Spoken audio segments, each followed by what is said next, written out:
Today, the Norfolk and Western Class J number 611 steam locomotive is back home in Roanoke after several weeks of excursions in the Shenandoah Valley.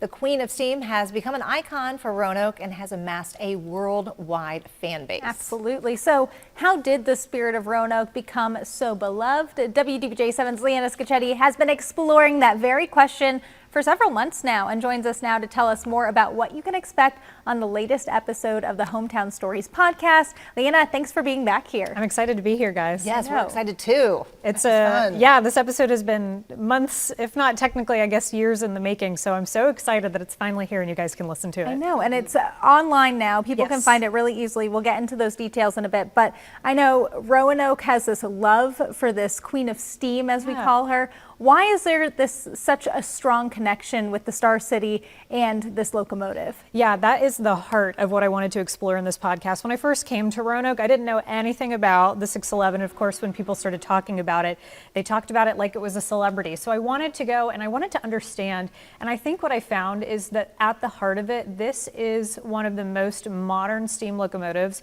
one of the most sophisticated engines that was ever made.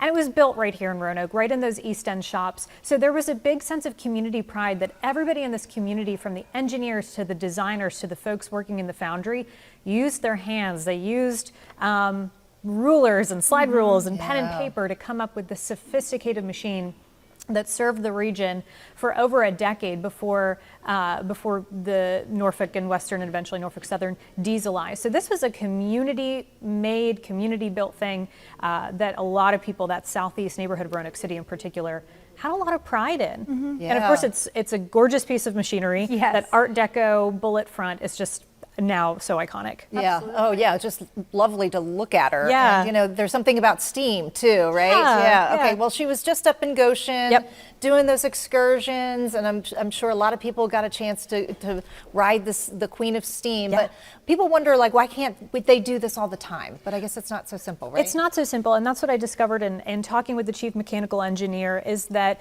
this is a big machine, and I don't think you really grasp just how big it is until you're right up close in front of it, and you go, my goodness, this thing is enormous. I mean, the wheels alone are 5 feet tall, right? Okay, so this is a big machine. So what the folks explained to me is that this train can't go on every piece of track just because of the size of it and the weight of it. So that's first of all. Second of all, they're kind of at the mercy of the railroads. And of course, those railroads are companies, they're businesses, they work freight, they do work passenger.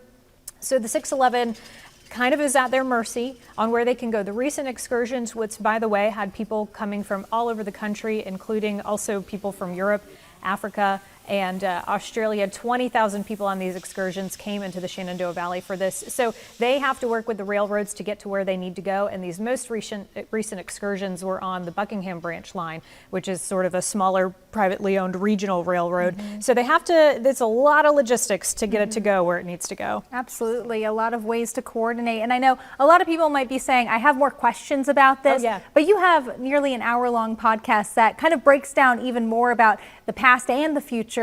So where can we listen to this podcast? Yeah, and I think the future part is a key part of this, and talking about engaging the youth is a big part of this, and also the autistic community. They are beloved by and embracing the autistic community. So all that is in our episode. You can find it on the Hometown Stories podcast. You can scan that QR code on your screen. It's on our website, WDBJ7.com, and you can get it anywhere you stream podcasts. Oh, I can't wait to listen. Leanna, thank you so much. Welcome. Oh, yeah, it sounds like a good one. All right, download it now for all those traveling, whether you're on a train, plane, or automobile. Yeah, there you go.